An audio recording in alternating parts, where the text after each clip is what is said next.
Officer Jackson Reeves stared at the citation pad in his hand, his smirk disappearing when the man he had just pulled over flashed a badge from inside the car. "I'm Marcus Williams, your new police chief," the man stated calmly. "Step back from my vehicle, officer." This shocking encounter would forever change the Westlake Police Department. Jackson Reeves, a 42-year-old officer with 12 years on the force, was on patrol in Oak Ridge, the city's wealthiest neighborhood. He was tired, stressed, and still smarting from his third failed promotion to sergeant. His superiors said he was not what they were looking for in leadership, a polite way of saying his old-school style of policing was no longer wanted in the department's push for modernization. That morning, he spotted a sleek black Mercedes S-Class with dark-tinted windows driving slowly and hesitantly. Instincts, born from years on the force, told him the driver was unfamiliar with the area. When the car rolled through a four-way stop without a complete stop, he flipped on his lights and initiated the stop. The driver, a black man in his late 40s, dressed in a tailored suit, was calm and articulate.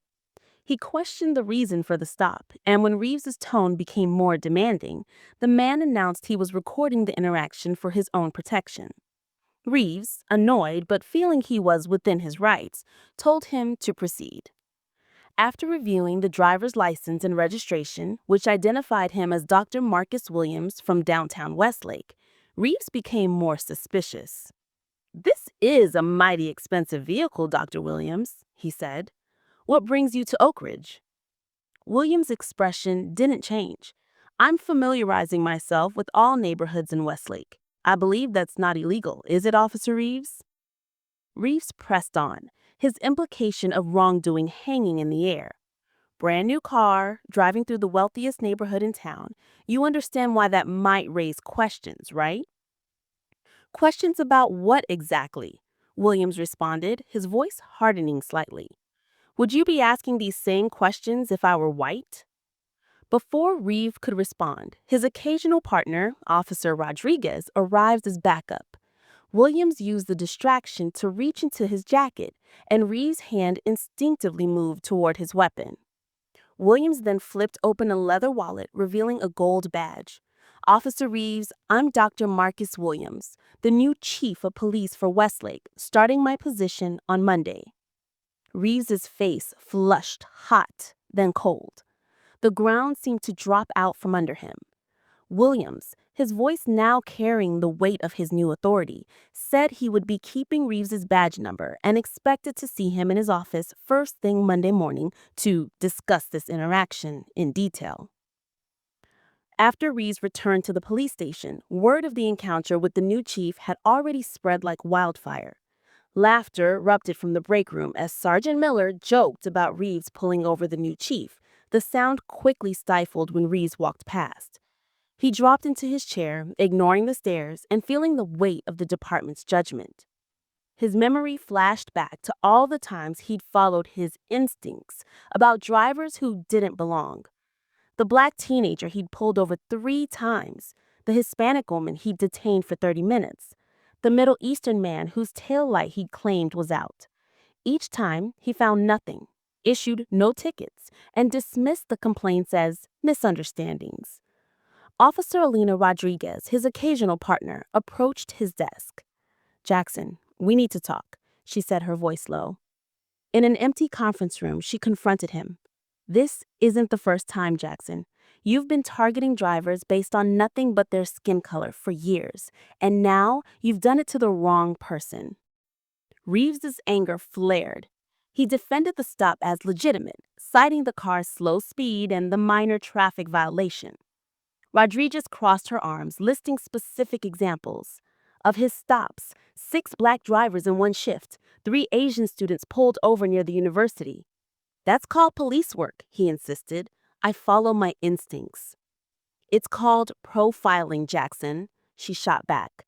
"And you've profiled the new chief. Williams is a Harvard-educated criminologist with a reputation for cleaning up departments. He was brought in specifically because the mayor wants to address complaints about biased policing." The color drained from Reeves's face. Why hadn't anyone told him Williams was black?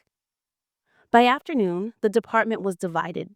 Younger officers and those from minority backgrounds kept their distance, while older veterans insisted Reeves had done nothing wrong. That night, alone in his apartment, Reeves reviewed his body cam footage.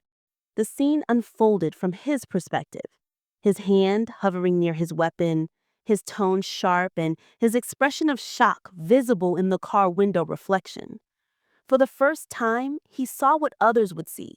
Not a vigilant officer, but a white cop harassing a black professional. His phone buzzed with a text message from his ex-wife. Lisa came home crying because kids at school are saying her dad is a racist cop. Then another. Channel 7 just teased a story about a controversial police stop. He switched on the television just in time to see Williams's dashboard recording, which had leaked to the media, playing on the evening news. The reporter's voiceover was damning. Reeves was now a national symbol of biased policing. Monday morning arrived with a media circus outside police headquarters. News vans lined the streets as Officer Reeves navigated through the chaos, head down, ignoring questions from reporters. Inside, the station was tense. His walk to the chief's office felt endless, and when he finally arrived, he and his union representative were made to wait for over 4 hours. The delay was a deliberate power play by the new chief, Williams. When they were finally called in, Williams was seated at his desk with a thick folder and a digital recorder. He calmly asked Reeves to explain the traffic stop in his own words.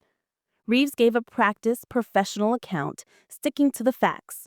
The car was moving slowly in a low-crime area and had rolled through a stop sign. Williams didn't change his expression. He played the body cam footage, pausing it at key moments. Why did you feel the need to position your hand by your firearm? What relevance to the value of my car have to the alleged traffic violation? Was my presence in an affluent neighborhood suspicious to you? Before Reeves could answer, Williams opened the folder. He had reviewed Reeves's traffic stop history for the past 3 years. The statistics were damning. Reeves had stopped minority drivers at a rate 4 times higher than white drivers and searched their vehicles 6 times more often, despite finding contraband less frequently.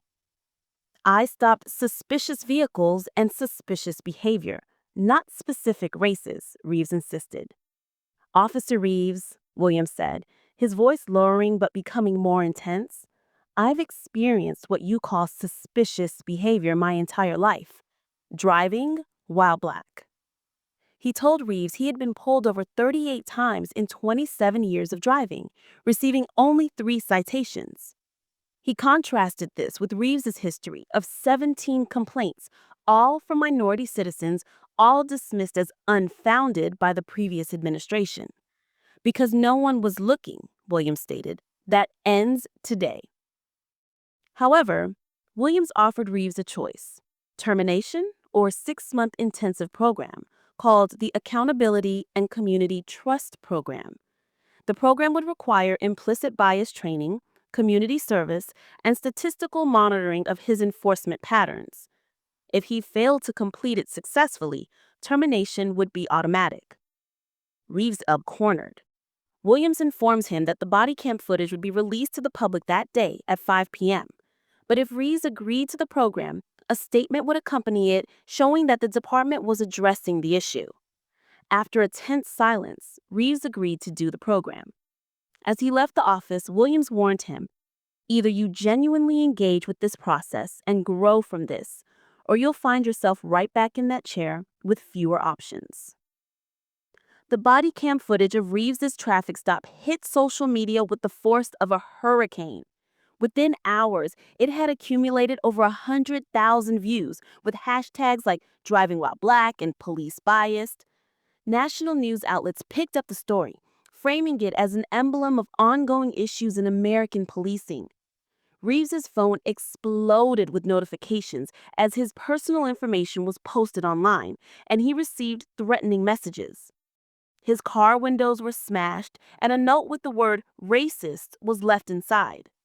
His 12-year-old daughter Lisa called him, sobbing. She said, "Kids at school are saying horrible things about you, asking if he was going to lose his job." The pain in her voice cut deeper than any professional consequence. Her ex-wife's controlled anger came through in her voice as she told her, "Lisa deserves a father she can be proud of." At the station, Reeves was reassigned to records management in the basement. He was isolated and former friends grew distant. Some, like Sergeant Miller, made loud mocking comments about the witch hunt. A national magazine published an in-depth article about the incident, and Reeves's name and image were now synonymous with biased policing. 3 months into the ACT program, Reeves was given a temporary assignment to patrol duty due to a flu outbreak. His first shift back in uniform brought a mixture of anxiety and relief. He was